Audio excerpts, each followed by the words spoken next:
मैं नौकरी की तलाश में शहर आया था। तभी मेरे दोस्त ने मुझे अपने घर रहने के लिए जिद की। उसने अपनी माँ की देखभाल करने को कहा और खुद आगे की पढ़ाई के लिए दिल्ली चला गया। जैसे ही वह बाहर विदेश गया, उसकी माँ का मेरे प्रति व्यवहार बदलने लगा। वह अक्सर मुझे अपने कमरे में बुलाती थी। एक बार तो उसने झूठा बहाना बनाकर कहा कि उसे बहुत ज्यादा डर लग रहा है और मुझे अपने कमरे में बुलाया। उस रात जब मैं उसके पास सो रहा था, अचानक वह मेरे शरीर पर हाथ फेरने लगी और तब आंटी ने कहा, मोहन, मुझे पता नहीं था कि तुम्हारी उम्र के लड़के इतने बड़े होते हैं। इतना कहते ही आंटी ने मुझे अपने बेड पर लेटा लिया और फिर मेरा। हेलो दोस्तों, आज की इस कहानी में आप सभी का स्वागत है। दोस्तों, कहानी सुनने से पहले आप सभी से रिक्वेस्ट करूंगी कि हमारे चैनल को सब्सक्राइब, लाइक एंड शेयर करें, जिन्होंने अभी तक नहीं किया, और कर ली हो तो उसके लिए धन्यवाद। दोस्तों, जल्दी से कहानी आपको सुनाते हैं।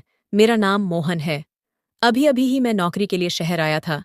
मेरे शहर आने की खबर मैंने अपने दोस्त विकास को दी थी। विकास मेरा सोशल मीडिया पर दोस्त था। हमारी दोस्ती डिजिटल थी, लेकिन बहुत गहरी थी। जैसे ही मैं शहर पहुंचा, विकास मुझे स्टेशन से लेने आया और वहां से सीधा अपने घर ले गया।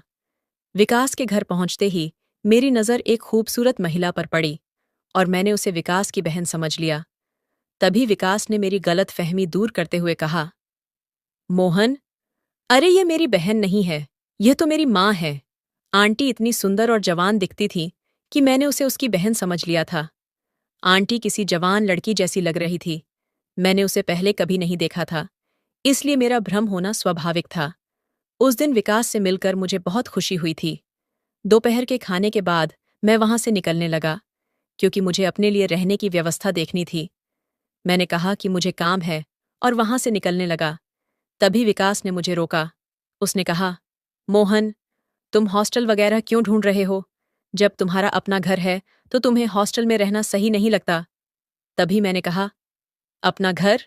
इस पर विकास बोला, मेरे दोस्त, इतनी जल्दी तुमने मुझे पराया कर दिया। अरे मैं शहरी हो सकता हूं, लेकिन मुझे भी दोस्ती निभानी आती है। देखो, इस घर में मैं और मेरी माँ ही रहते हैं। यहाँ तुम आराम से एडजस्ट हो सकते हो। वैसे भी अब मैं अपने आगे की पढ़ाई के लिए कुछ सालों के लिए विदेश जा रहा हूँ, तो माँ की देखभाल के लिए उसे किसी की जरूरत होगी। मेरे विदेश जाने के बाद तुम ही मेरी तरह मेरी माँ की देखभाल करना। विकास की बात सुनकर मैं भावुक हो गया था, क्योंकि उसने मुझे पराया नहीं समझा, बल्कि अपनी तरह माना था। विकास की बात का समर्थन करते हुए उसकी माँ भी बोली, हाँ मोहन, विकास बिल्कुल सही कह रहा है। अगर मेरा विकास बेटा विदेश चला गया तो दूसरा बेटा मेरे पास नहीं रह सकता। क्या भगवान ने तुम्हें सही समय पर यहाँ भेजा है? इसका मतलब है कि भगवान की यही इच्छा थी कि तुम यहाँ मेरे साथ रहो। उनका आग्रह इतना बढ़ गया कि मैं उन्हें मना नहीं कर सका। 2 दिन बाद विकास विदेश जाने वाला था। उसके जाने के बाद मैं घर में आंटी के साथ अकेला रह गया। अपने घर की परिस्थिति को ध्यान में रखते हुए मैंने तुरंत नौकरी ढूंढ ली थी। 22 साल की उम्र में आगे की पढ़ाई करने का विचार मैंने छोड़ दिया था और पैसे कमाने के लिए नौकरी ज्वाइन कर ली थी।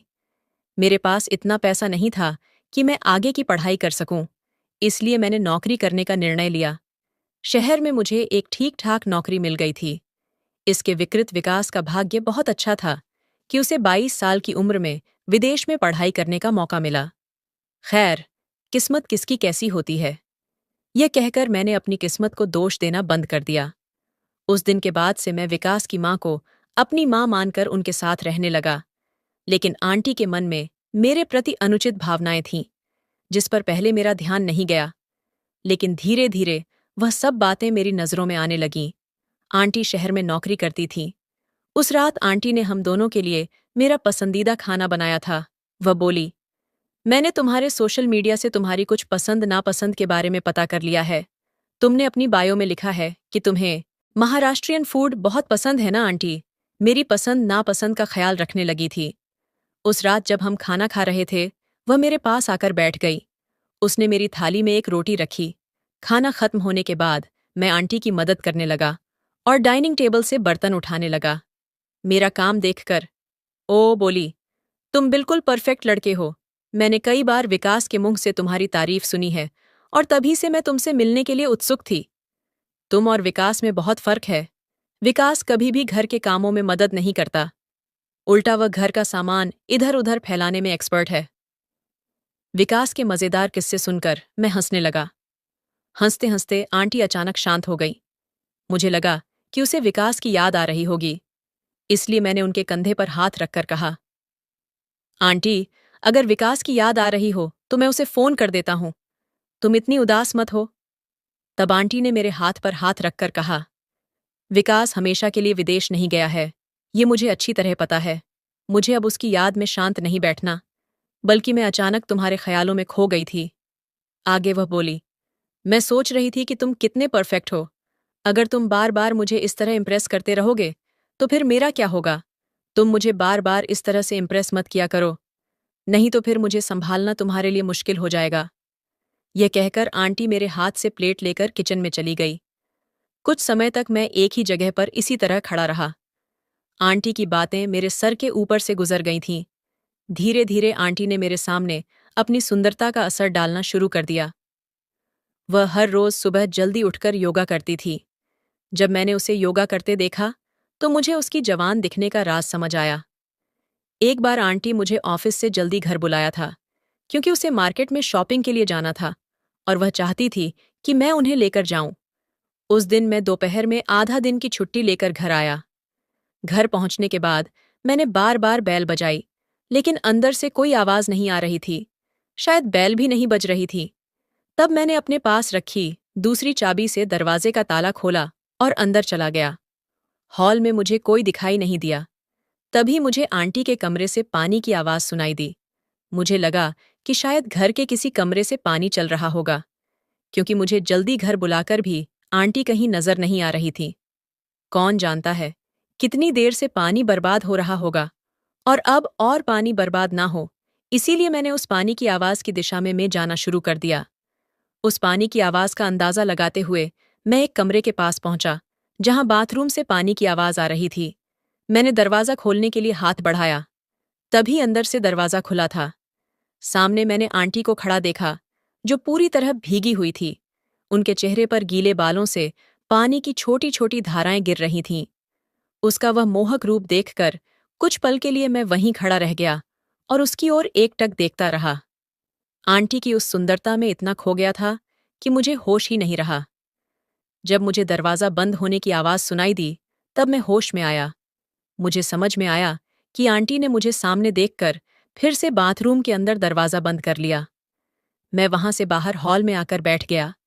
कुछ समय बाद आंटी हॉल में आई और मुझसे बोली, मोहन, तुम आ गए। मेरे कमरे में क्यों आ गए? तुम्हारे कमरे में पानी नहीं आता क्या? तब मैंने आंटी को बताया कि मुझे तुम्हारी आवाज नहीं सुनाई दे रही थी, इसलिए मुझे लगा कि तुम अभी घर नहीं आई हो। मुझे नल के पानी की आवाज सुनाई दी, इसलिए मैं तुम्हारे कमरे तक आ गया। इस पर वह बोली, अच्छा, कुछ समय पहले जो हुआ वह सब नजर की गलती से हुआ। आज मैंने सैंडल घर में दरवाजे के पास रखी थी, इसलिए शायद तुम्हें यह ध्यान नहीं आया होगा कि मैं घर पर ही हूं। जाओ, तुम भी फ्रेश हो जाओ, मैं तैयार होकर आती हूं। ऐसा कहकर आंटी अपने कमरे में चली गई और मैं भी फ्रेश होने के लिए अपने कमरे में आ गया। कुछ समय बाद हम दोनों अपने अपने कमरों से तैयार होकर मार्केट जाने के लिए बाहर आए।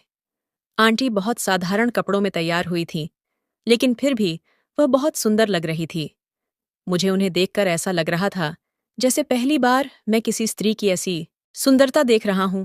उस समय भी मैं बार बार आंटी की ओर देख रहा था। वह मेरे पास आई और मेरे बालों में हाथ फेरते हुए बोली, मोहन, अरे तुम बार बार किस सोच में डूबे रहते हो? चलो अब जल्दी करो। आंटी की बात सुनकर मैंने खुद को फिर से होश में लाया और उनके साथ मार्केट के लिए निकल पड़ा। जैसे ही वह गाड़ी पर मेरे पीछे बैठी, उन्होंने अपने दोनों हाथ मेरे कंधों पर रख दिए। मार्केट में जहां भी उन्हें जाना था, मैं उन्हें वहां लेकर जा रहा था।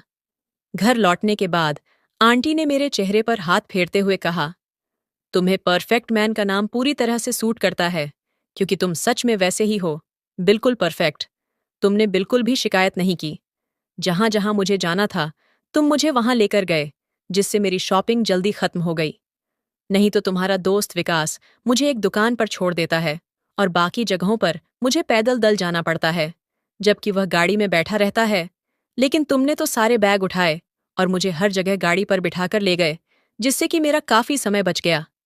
इसके बाद आंटी ने मेरी पीठ थपथपा की बजाय मेरे गालों को प्यार से खींचा। ये सब बहुत सहजता से हुआ, लेकिन इसका मेरे मन पर गहरा असर होने लगा था। जिस तरह से उन्होंने मुझे शाबाशी दी, मैं उसी विचार में खोया एक जगह खड़ा रहा। इसी बीच आंटी ने सूट पहनकर मेरे सामने खड़ी हो गई और बोली, इसमें मैं कैसी लग रही हूं? मैंने कहा, इसमें तो आप बहुत सुंदर लग रही हो, बस ड्रेस थोड़ा ढीला है। मेरा ऐसा कहने पर आंटी बोली, शायद पीछे की रिबन मैंने बांधी नहीं है। मोहन, क्या तुम मेरी थोड़ी मदद करोगे रिबन बांधने में? और फिर मैं उनकी मदद करने लगा। जब मैं रिबन बांध रहा था, तब कपड़े के बाहरी तरफ से सही, लेकिन मेरा उसे छूना हो रहा था। मैं बिना एक शब्द आंटी के सारे काम कर रहा था। अगले दिन जब वह अपने ऑफिस जाने के लिए तैयार हुई, तो उसने नया सूट पहना हुआ था।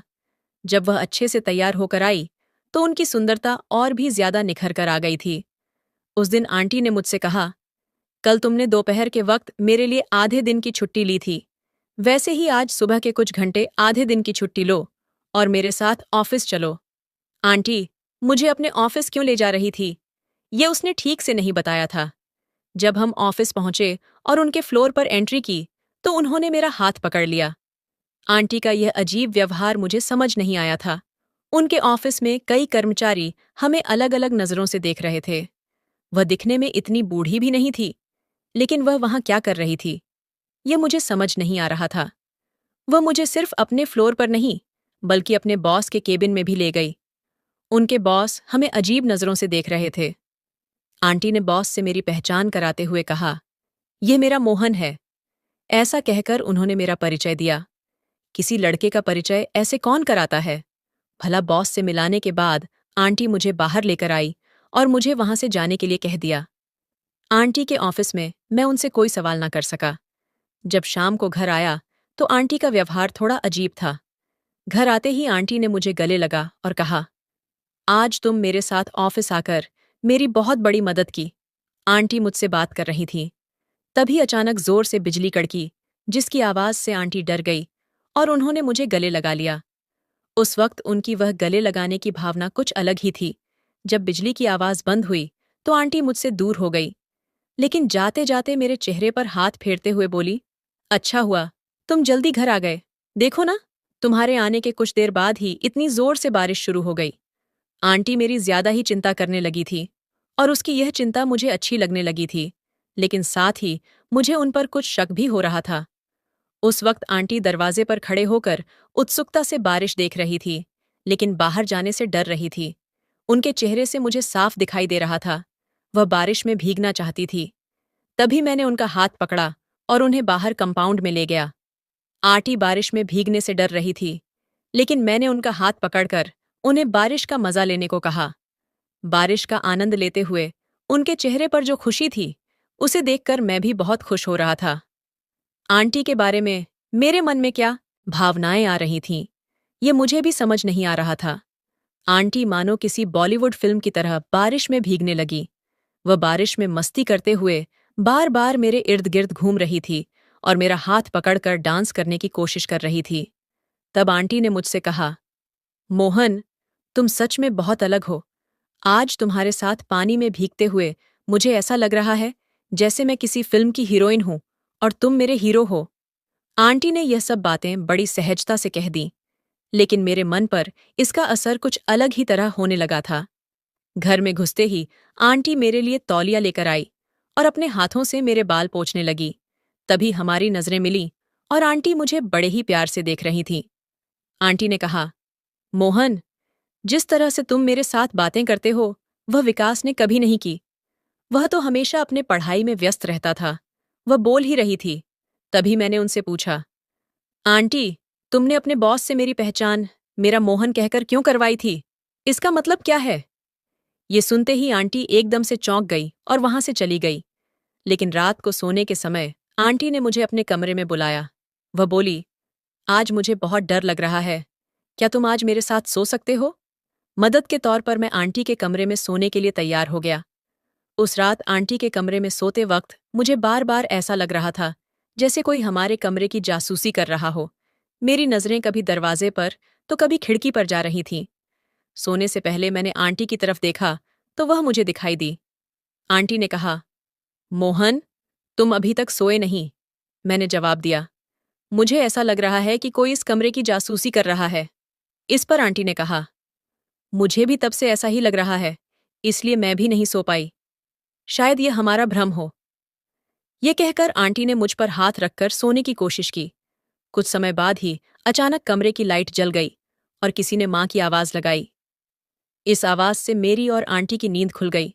उठकर देखा तो विकास सामने खड़ा था। वह हमें देख रहा था और अपनी मां से बोला, मां, तुम यह क्या कर रही हो? मोहन मेरा दोस्त है, इस तरह की बातें तुम्हें शोभा नहीं देती। मुझे तो अब तुम्हें मां कहने में भी शर्म आ रही है। मैंने विकास से कहा, विकास, तुम बेवजह ऐसा मत सोचो। आंटी को डर लग रहा था, इसलिए उन्होंने मुझे अपने कमरे में सोने के लिए बुलाया था। लेकिन जिस तरह से आंटी ने मुझ पर हाथ रखा था, उसे देखकर किसी को भी गलतफहमी हो सकती थी। विकास अपनी मां पर अनुचित बातें कहने लगा। उसे सुनकर ऐसा लग रहा था कि वह अचानक घर नहीं आया था, बल्कि यह उसका कोई प्लान था।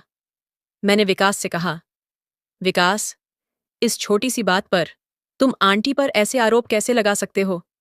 तुम जरूर किसी और गुस्से का इजहार कर रहे हो। और मुझे ये बताओ, तुम तो विदेश गए थे, फिर अचानक घर कैसे आ गए?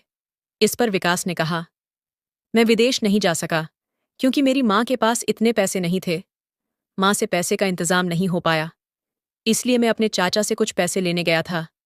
मैंने मां को यह नहीं बताया था कि मैं चाचा के पास गया हूं। उस दिन जब मैं चाचा के पास पैसे लेने गया तो उन्होंने मुझे मां के बारे में कुछ बातें बताईं, जिन पर मैंने पहले ध्यान नहीं दिया था। मेरे चाचा ने मुझे बताया कि तुम्हारी मां का किसी गैर मर्द के साथ गलत संबंध है। मैंने उनकी बातों पर यकीन किया, क्योंकि उनके कहने पर शक न करने की कोई वजह नहीं थी। मेरे पिताजी के ना होते हुए भी मां इतनी सजी धजी रहती थीं, लेकिन यह किसके लिए, इस पर मैंने कभी ध्यान नहीं दिया था। उस दिन चाचा ने मेरी आंखें खोल दीं। तभी मैंने प्लान बनाया कि मैं मां पर नजर रखूंगा। उस दौरान तुम भी शहर आने वाले थे। मेरे प्लान के अनुसार मैंने कहा कि मैं विदेश जा रहा हूं और तुमसे मां के साथ रहने की जिद की। मुझे पता था कि मेरी मां का बुरा असर तुम पर भी पड़ने लगेगा। तुम दोनों के बीच जो चल रहा था वह मुझे समझ आ गया। मोहन, मैं तुमसे इसका दोषी नहीं मानता। असली गलती मेरी मां की है, इसकी नीयत खराब है। तुम तो बस उसकी बातों में आ गए होंगे। जब विकास शांत हुआ, फिर मैंने उससे कहा, तुमने अपनी मां पर आरोप लगाया, अब खुश हो गए। अब बोलो और कुछ बाकी है। बाकी हो तो वह भी कह लो, क्योंकि आगे तुम्हें बोलने का मौका नहीं मिलेगा। तब मैंने कहा, विकास, तुमने हम पर नजर रखी, लेकिन जो तुम्हें देखना चाहिए था वो तुमने देखा ही नहीं। वो मुझे अपने ऑफिस इसलिए ले गई थी क्योंकि उसका नया बॉस उस पर नजर रख रहा था और उसके सामने यह दिखाना था कि वह अकेली नहीं है, उसके साथ उसका जवान बेटा भी है। बॉस को बेटे का डर दिखाने के लिए वह मुझे ऑफिस ले गई थी, और अभी भी जब वह मुझ पर हाथ रखकर सो रही थी तो ऐसा इसलिए क्योंकि वह मेरे और तुम्हारे बीच कोई फर्क नहीं करती। अगर तुम दूसरों की बातें सुनने के बजाय अपनी मां को समझने की कोशिश करते तो तुम्हारे मुंह से मां के बारे में ऐसे अपशब्द नहीं निकलते। कुछ ही दिनों में मुझे यह भी समझ में आ गया कि आंटी घर में रहते हुए भी अकेली थीं, जबकि उनका जवान बेटा उनके साथ था। उन्होंने तुम्हारे कारण दूसरी शादी नहीं की, वह तुम्हारे लिए ही जीती रही। लेकिन जब तुम्हारे ऊपर मां की देखभाल की जिम्मेदारी आई तो तुमने मां पर ध्यान देने के बजाय खुद की दुनिया में खो गए और लोगों की बातें सुनकर मां पर अविश्वास जताया। मैं बात कर ही रहा था कि आंटी ने मेरे कंधे पर हाथ रखा और कहा, मोहन, तुम्हारे पास जो समझदारी है शायद वह विकास में नहीं है, क्योंकि मैंने इसे कभी किसी चीज के लिए मेहनत करने नहीं दी। मैंने उसे हर चीज समय पर दी, लेकिन आज मेरे बेटे ने मेरे प्यार का बदला मुझ पर अविश्वास करके चुकाया। फिर मैंने कहा, विकास, तुम्हारे चाचा चाची ने तुम्हें मेरे खिलाफ भड़काया ताकि हमारे बीच दूरी पैदा हो सके। तुम्हारे चाचा चाची से मदद मांगने से पहले मैं तुम्हारे चाचा के पास तुम्हारे पिता की संपत्ति का हिस्सा मांगने गई थी, लेकिन उन्होंने मुझे कुछ भी देने से मना कर दिया। तब मैंने उन्हें धमकी दी थी कि मैं उन्हें अदालत में खींच कर लेकर जाऊंगी। जो तुम्हारे चाचा से तुम्हारे पिता का हक मांगने गई थी वह सिर्फ तुम्हारे लिए था, क्योंकि मैं तुम्हारी इच्छाओं को मारना नहीं चाहती थी। मुझे भी तुम्हें बड़े शहर में पढ़ाई के लिए भेजना था, लेकिन मुझे नहीं पता था कि तुम इतनी जल्दी दूसरों की बातों में आ जाओगे। आज तुमने अपनी माँ के प्यार का यही सिला दिया बेटे। ऐसा कहकर आंटी रोने लगी। आंटी की बात सुनकर विकास की समझ वापस आ गई। वह दूसरों की बातों में आकर अपनी माँ पर विश्वास नहीं कर रहा था और उसने आंटी और मुझ पर भी गलत शक किया। जब विकास को अपनी गलती का एहसास हुआ तो उसने रोते हुए आंटी से माफी मांगी। वह एक माँ थी, इसलिए उसने तुरंत अपने बेटे को माफ कर दिया। माफी मांगने के बाद वह मुझे अपने घर पर रहने के लिए आग्रह करने लगा, लेकिन अब मैं वहां नहीं रह सकता था, क्योंकि उस माँ बेटे को अपने रिश्ते को सुधारने के लिए समय की जरूरत थी। विकास को अपनी माँ की ईमानदारी और उसके लिए किए जा रहे उसके संघर्ष को देखने की जरूरत थी, क्योंकि उसे अपनी माँ की मेहनत की कोई समझ नहीं थी। मैंने बचपन से अपने घर की गरीबी देखी थी और तभी से मैंने छोटे मोटे काम किए थे। दोस्तों, आजकल माता पिता बच्चों की सभी इच्छाएं तुरंत पूरी कर देते हैं और बच्चे उसकी आदत डाल लेते हैं। अगर कभी माता पिता बच्चों की कोई इच्छा पूरी नहीं कर पाते तो बच्चे तुरंत नाराज हो जाते हैं और उन्हें अपशब्द कहने लगते हैं। इसी तरह की स्थिति से बचने के लिए हर बार बच्चों को सभी इच्छाएं पूरी नहीं करनी चाहिए। कभी कभी उन्हें नहीं शब्द का भी सामना करने देना चाहिए। बच्चों को यह समझना चाहिए कि माता पिता दिन रात उनके लिए कितनी मेहनत करते हैं, तभी उन्हें रिश्ते, प्यार और पैसों की असली कीमत समझ आएगी। तो दोस्तों, यह थी आज की कहानी। आपकी क्या राय है इस कहानी पर? हमें कमेंट में ज़रूर बताएं। वीडियो अच्छी लगे तो लाइक करें, शेयर करें, सब्सक्राइब करें। धन्यवाद।